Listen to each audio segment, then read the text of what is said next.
Itu yang paling penting tuh. Ada berapa tadi, boleh diulang? Ada mutas apa? Ada mutajsim. Tajsim ini beda dengan tasbih, beda. Tajsim ini masih zahir. Yang kedua isbatus sifat. Yang ketiga ada muta'til. Yang ketiga ada tasbih. Ini 4 ini usul. Itulah yang diajarkan oleh Imam Syafi'i, oleh Imam Ahmad, Imam Malik, Abu Hanifah. Dirangkumlah oleh Imam Asy'ari. Jadi Imam Asy'ari itu bukan buat akidah baru, seperti yang beliau katakan, ini adalah akidah para imam, terutama Ahmad ibn Hanbal. Kira-kira begitu ya. Gimana Ustaz Menda? Pas. Karena nggak ngeliat jam lah.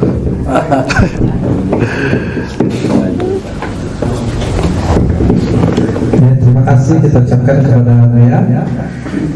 Para Buya sekalian, menjelang masuk waktu sholat asar, kita akan buka diskusi mengenai apa yang telah disampaikan tadi atau persoalan lain yang mungkin bisa kita diskusikan pada sore ini.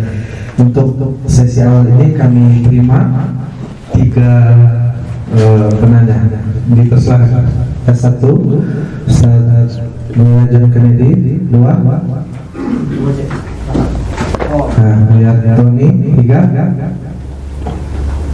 setelah ini.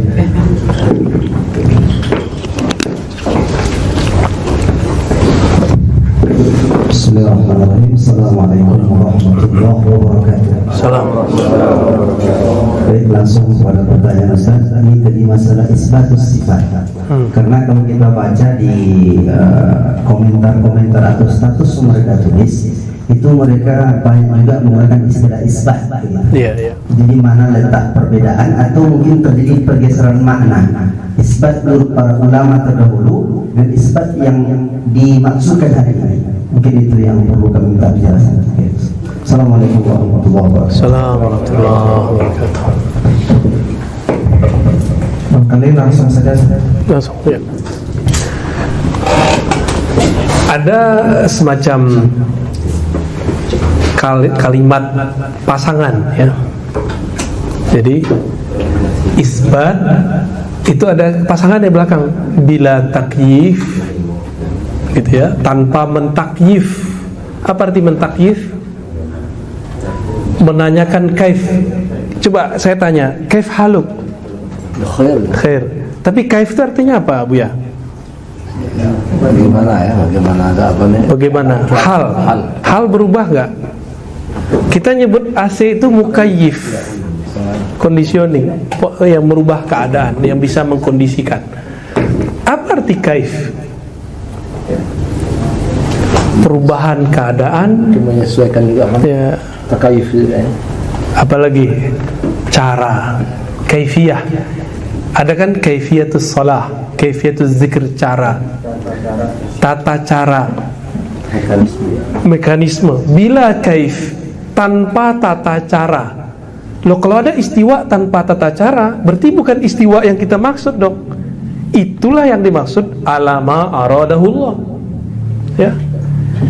Tapi Ibnu Taimiyah menggunakan riwayat yang dhaif yang disebutkan oleh Baihaqi. Baihaqi mengatakan ini dhaif.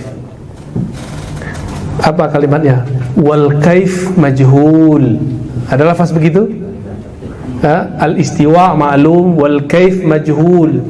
Kaif itu majhul. Antum kalau sebut Ibnu Taimiyah jangan merasa tinggi-tinggi amat ya. Dia ulama besar, tapi dia kan manusia ya. Di masa dia sudah dihajar oleh para ulama. Masuk penjara, keluar penjara. Jangan antum berpikir ente emang lebih pintar dari Ibnu Taimiyah. Jangan gitu kalau ngomong akhir zaman. Semua ilmu yang ada dari zaman Nabi Adam sampai sekarang ada, udah bisa di-download semua dari handphone kan. Jadi kalau kita nyebut nama Ibnu Taimiyah biasa aja ya. Kira-kira lebih mulia Ibnu Taimiyah atau Syafi'i?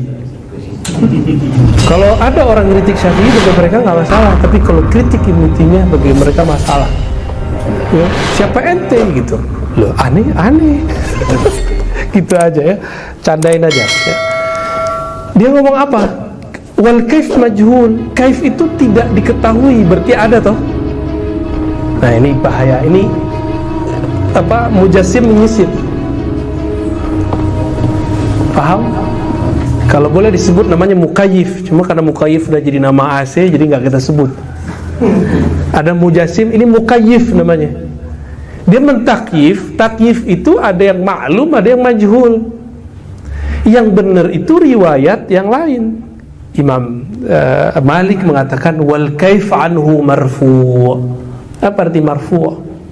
Taqaddasallahu anhu. Allah maha suci daripada kaif. Kalau kaifnya tidak ada, bukan tidak diketahui. Kalau tidak diketahui berarti ada dong.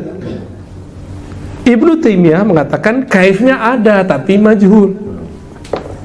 Bahaya nggak tuh? Itu halalnya sedikit saja. Nggak ada masalah sebenarnya akidah Ibnu Taimiyah di bagian lain. Tapi karena dia mulai masuk di situ, maka beranjak muter kemana-mana. Sebenarnya dia hapus itu, maka akidah yang lainnya akan netral semua. Itu aja masalahnya. Maka kalau antum baca kitab Aqidah Wasithiyah, tipis sekali beda kita dengan Ibnu Taimiyah. Aqidah apa? Al-Wasithiyah. Silakan dibaca itu, ntar buktiin sendiri. Kalau perlu kita buat nanti kajian muqaranah baina aqidatil Asy'ari wa Ibn Taimiyah. Tapi enggak usah Asy'ari lah, ketinggian. Ya yang sezaman dengan dia lah. Ibnu Jahbal. Ada risalah Imam Ibnu Jahbal, baru denger ya? Ibnu Jahbal ini ahli ilal juga, ahli hadis. Dia ngajar hadis juga, cuma nggak semasyhur Ibnu Taimiyah karena nggak polemik. Yang terkenal kan orang berpolemik. Karena Ustaz Al-Nof sudah berpolemik, dia terkenal. Tapi semoga Allah jaga niat kita ya. Amin. Mau polemik nggak polemik, mau terkenal nggak terkenal, kita ngajar aja Ustaznya. Jadi problemnya dia di mana? Takyif. Mantan Presiden Amerika John Kennedy mu'alaf yang beri kampar. Itu aja bedanya Ustaz. Yang lain bisa diobrolkan. Nah, karena sudah masuk ke takyif, otomatis dekat sama tajsim. Ibnu Taimiyah ini malu-malu menyebut tajsim. Apa kata dia?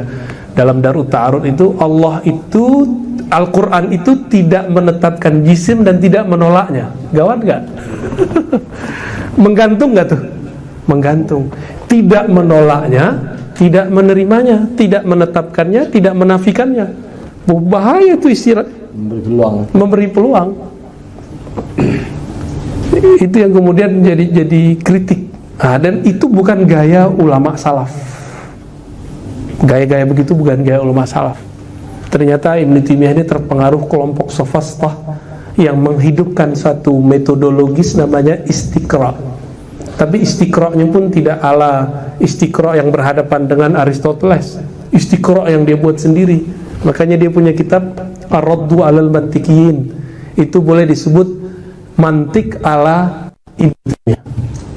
Jadi dia batalkan mantik yang ada, dibuat mantik yang baru. Soalnya paham itu tuh. Gitu John Kennedy, Presiden Amerika. Bayakum.